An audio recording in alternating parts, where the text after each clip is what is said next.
जब धरती पर साम्राज्य सो नहीं रहे थे, बल्कि अपनी सीमाएं बढ़ाने के सपने देख रहे थे। रोम की गलियों में सैनिकों की टक्कर से धरती कांप रही थी और सम्राट ट्राजन अपने सबसे बड़े युद्ध की तैयारी कर रहा था। भारत में गुप्त और सातवाहन राजवंश अपनी ताकत बढ़ा रहे थे। ज्ञान, सोना और आध्यात्मिकता का संगम बन चुका था। चीन की महान दीवार पर सैनिक तैनात थे, जबकि सम्राट हान वंश को दुनिया का केंद्र मानता था। लेकिन कोई नहीं जानता था कि साल 19 में दुनिया का संतुलन बदलने वाला है। रोम का सम्राट ट्राजन अपने नक्शे पर निगाहें गड़ाए सोच रहा था, आगे कौन सी जमीन रोमन झंडे के नीचे झुकेगी। उसके सैनिक दूर दूर तक फैल चुके थे, लेकिन एक जगह थी जहां रोमन तलवार नहीं पहुंची थी। भारत।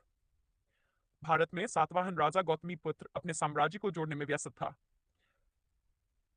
पर उसे नहीं पता था पश्चिम की हवाएं बदल रही थीं। सिल्क रूट पर व्यापारी दौड़ रहे थे, ऊंटों की कतारें, सोने और रेशम के सौदे, और उसी रास्ते से फैल रही थी एक नई ताकत। वो ताकत थी विचारों की, जो न तलवार से बनती थी, न दीवार से रुकती थी। बौद्ध भिक्षु नालंदा से चीन की ओर यात्रा कर रहे थे, शांति का संदेश लेकर, लेकिन रास्ते में कुछ और इंतजार कर रहा था। उधर रोम के सैनिकों ने एशिया माइनर के शहरों को घेर लिया था। आग, खून और सत्ता का नशा हवा में घुल चुका था। लेकिन इतिहास की सबसे खतरनाक लड़ाई हमेशा तलवारों से नहीं लड़ी जाती, कुछ जंगें दिलों के अंदर जलती है। भारत, रोम और चीन, तीनों सभ्यताएं अब एक ही राह पर बढ़ रही थीं, एक अदृश्य धागे से बंधी हुई। और तभी साल नून नाइन्स की रात में एक रहस्यमय घटना हुई, जिसने इतिहास की दिशा ही बदल दी। साल रोम साम्राज्य के पूर्वी इलाकों में लोगों ने आसमान में एक अजीब सी चमक देखने की रिपोर्ट दी थी। यह कोई तारा नहीं था, कोई धूमकेतु नहीं था, बस एक लंबी चमक जो रात को अचानक आकर गायब हो जाती थी। इतिहासकार आज भी नहीं जानते कि वह आखिर था क्या। कुछ लोग इसे आसमान का संकेत मानते थे, कुछ लोग देवताओं का क्रोध, और कुछ इसे आने वाले युद्धों की चेतावनी कहते थे। उसी समय मिस्र में नील नदी में अचानक पानी का स्तर कुछ दिनों के लिए तेजी से गिर गया था। ऐसा पहले कभी नहीं हुआ था। लोग डर गए थे कि खीर देवता नाराज न हो गए हों। कुछ पुरोहितों ने दावा किया था कि यह धरती के नीचे किसी बड़े बदलाव का संकेत है।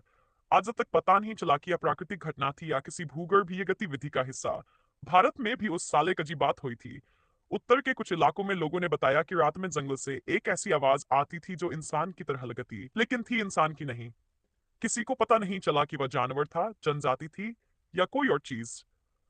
वे आवाजें कुछ हफ्तों तक आती रहीं और फिर अचानक गायब हो गई। चीन में वाटसन लाइट्स के आसपास एक और रहस्य पैदा हुआ। वहां के पुराने लेख बताते हैं कि सीमावर्ती गांवों में लोग रात को पेड़ों पर चमकती हुई छोटी छोटी गोल आकृतियां देखते थे। उन्हें याओडिंग कहा गया, मतलब भटकती रोशनी। कोई नहीं जानता था कि वे क्या थीं। कुछ कहते थे आत्माएं, कुछ कहते थे सैनिकों के निगरानी संकेत, और कुछ कहते थे कि यह प्रकृति का खेल था। दुनिया के अलग अलग हिस्सों में हो रही इन अनोखी घटनाओं का आपस में कोई रिश्ता नहीं था, पर इतना जरूर था कि उस सन 9 का साल इंसानी सोच के लिए कई सवाल छोड़ गया। यह वह समय था जब विज्ञान बहुत पीछे था और लोग रहस्यों को देवताओं, शगुनों और आसमान के संकेतों से जोड़ देते थे।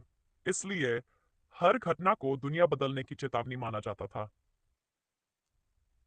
आज इतने साल बाद भी इतिहास में हैरन नाइन्थ एक शांत साल के रूप में दर्ज है, लेकिन इन रहस्यमयी घटनाओं ने इसे अजीब ढंग से खास बना दिया, क्योंकि उन सवालों का जवाब न तब मिला था, न आज तक पूरी तरह मिला है।